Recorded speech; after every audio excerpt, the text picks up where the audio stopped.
Welcome to the finishing sequence. The finishing sequence completes your practice. Like Sun Salutations initiates your practice, the postures in this sequence seals it while working through back bends, lengthening and inversions. Choose the options that best meet your current level of ability while building your strength and your confidence. When you're ready, join me on your mat.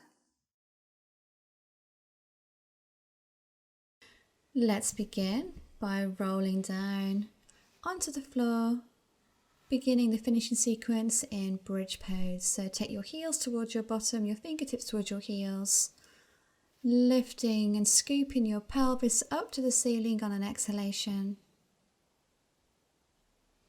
lowering down on inhalation. You're going to lift and lower in your bridge pose, working up to your upward bow pose. So you can either stay here or you can join me now in your upward bow. So palms come down, lifting the chest, lifting the hips, pushing all the weight into your heels and your big toe. Squeeze the glutes. We hold it here for 5 breaths, tucking the chin in towards the chest. Slowly taking the forehead down, crown of the head down to the floor and lifting again. Each time increasing that backward bend.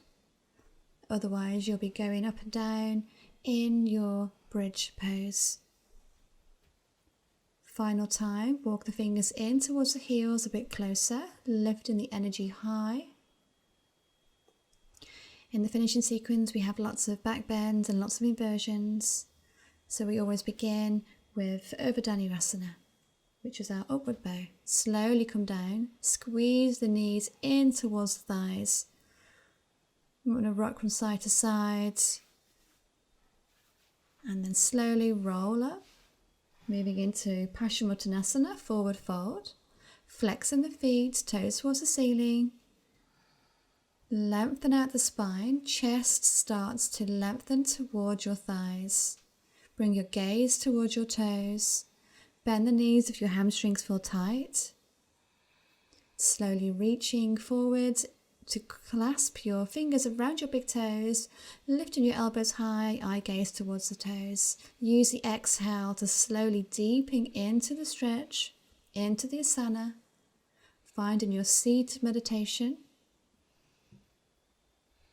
You want to find the place where it's right up to your maximum. So where is your limit? And find and dance around your limit. Breathe in deeply. Try not to overstretch. Inhale, lift. And exhale. We're going to move now into the next pose, which is shoulder stand. And again, there's different variations for shoulder stand. You can stay here, just extending the legs towards the ceiling, or you can bring your weight towards your center of gravity, but maybe resting the weight onto your hips, or you can go into your full shoulder stand, Salamba Sarvangasana. Your feet are high towards the ceiling, working your hands down towards your ribs, your chin is away from your chest. You want to wrap in your ribs, so engage the tummy. Holding it there before we're moving into our plow pose, Halasana. So legs come over, extending the arms if you can. And you might find your legs are just hovering, they're not quite reaching the floor yet, but they will in time, once your hamstrings begin to open. So you want to have a clean line of energy, your spine is straight. Moving into ear pressure posture. So drop the knees and gently press the knees onto the ears. Kampindasana. Making your way back again into shoulder stand as you prepare for your next position. You want to bring the knees ideally into Lotus or half Lotus, but you might find it's too tricky to do that at the moment. So just find a comfortable position for your legs. I sometimes need to use my hand to get myself into the full Lotus position. And when you're in Lotus position, push your hands away, balancing in this upward position. Upward Lotus, Urdhva Padmasana. Slowly bring the knees and the thighs towards your chest. Wrap your hands around in embryo posture, Pindasana. Squeezing here before you slowly lower the body towards the floor. Working our way into fish, Matsyasana, fish posture. So you can either stay with your head completely flat on the floor, or you can actually, as I just did, lift your forehead or the crown of your head on the floor and hold on to your toes, arching the chest towards the sky and breathing deeply. Slowly extending the legs. So taking the legs out, extended leg posture. Utthana Padasana. Extending the arms, extending the legs, breathing deeply. After here, we'd ordinarily go into a backwards roll, but we'll just bring the knees into the chest and maybe rock from side to side before we experiment with the different types of headstands. Shisasana. So bring yourself in, preparing for headstand. So you want to have your fingers in line with your elbows, and that's the width that you want to have the bed for your headstand. So keep fingers towards the elbows, open up, interlace the fingers, and then create a bed for the crown of the head. Both little fingers are on the floor, and when you place the crown of your head down, you're actually pushing into your forearms. And if you have any back problems, just stay pressing into the forearms and try not to lift the legs. If it's the first time of doing headstand, maybe just take one leg in at a time until you feel comfortable.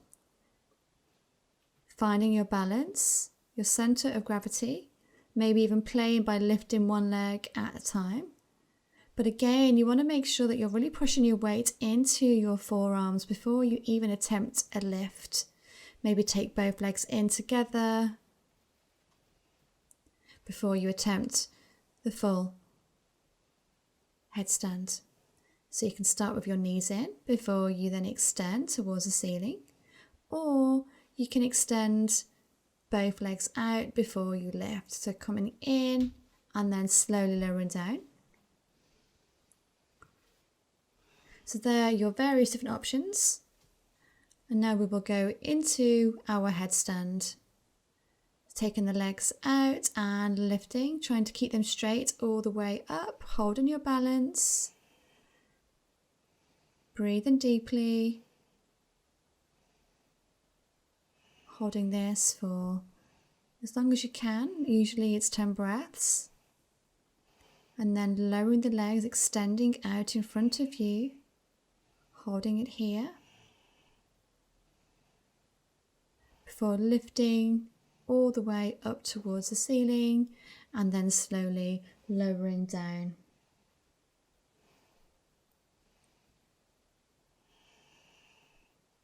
Controlling the legs.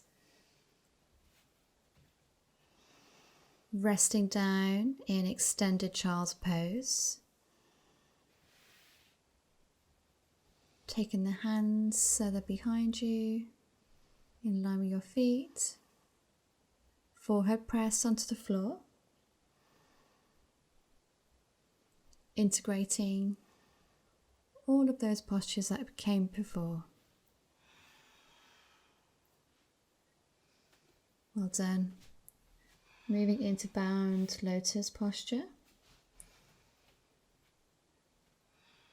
So sit comfortably. You might want to sit in half lotus or full lotus or just cross-legged or even kneeling if it hurts your knees to sit like this. Bring the hands behind, hold on to the elbows. And gently bring the chest and the forehead down towards the floor, binding in all of the goodness, the benefits of the practice. I sometimes do my finishing postures in the evenings, or sometimes I do my finishing postures after I finish the main components of the class. So you just see what fits you, your lifestyle. It depends on what you're working on.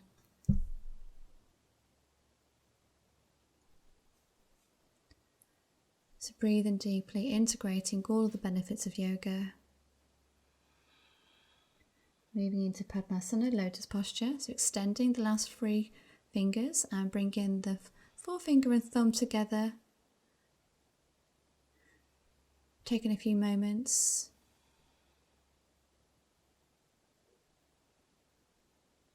Bringing to mind the intention that you may have set for your practice today.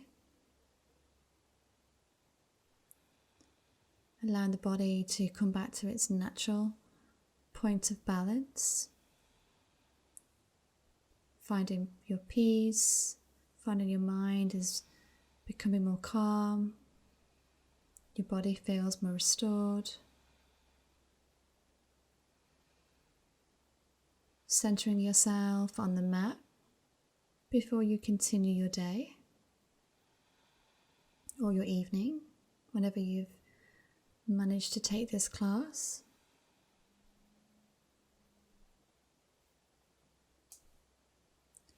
Final exercise, a final posture, Upluti, where you lift your body off the floor, push your hands in towards the ground, squeeze your Mula Bandha, squeeze your pelvic floor muscles, staying here for 10 deep breaths, pushing all the energy back into the earth. And relax. Slowly unwinding your legs, take the heels to the corners of the mat and lie down into total relaxation. Allowing your breathing to come back to its natural pattern of breathing. You might be wanting to focus your attention on the abdomen, using the breath as a tool to keep you coming back to your breath whenever your mind wanders. So finding the stillness in the posture, finding the stillness in the body, finding the stillness in the mind. And being curious as to what's underneath that. So once you find the stillness, what are the qualities that you find appear within you automatically?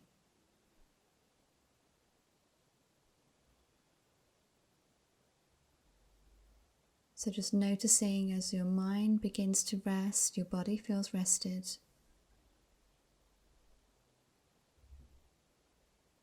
Noticing how you feel calm, you feel more restored, you feel more peaceful. And if any thought pops into your mind again, use the breath as the tool to bring you back into the moment, into the now, into the present moment. Nothing for you to do, nowhere for you to go, no one for you to be, but here, relaxed and content and held by the mat.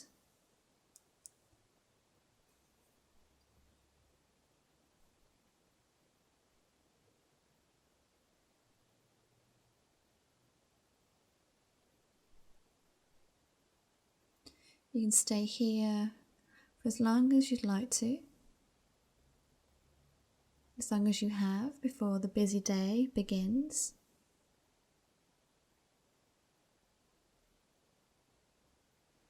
And as you go about your day, just remembering to use the breath to bring you back into balance.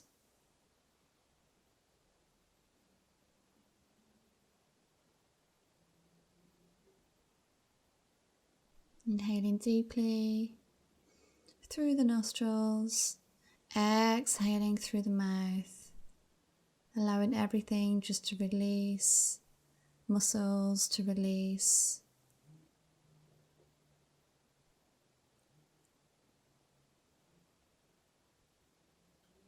And relax as you're inhaling through the nose, bringing in new, fresh, clean energy, new ideas, new opportunity.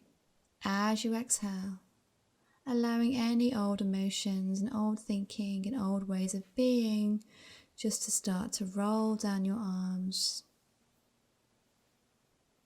Bringing the knees towards your chest and move in any which way it feels comfortable for your body, just to feel complete.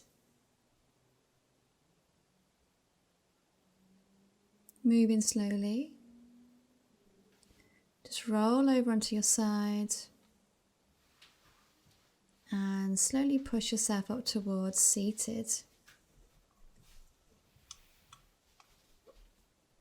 Well done.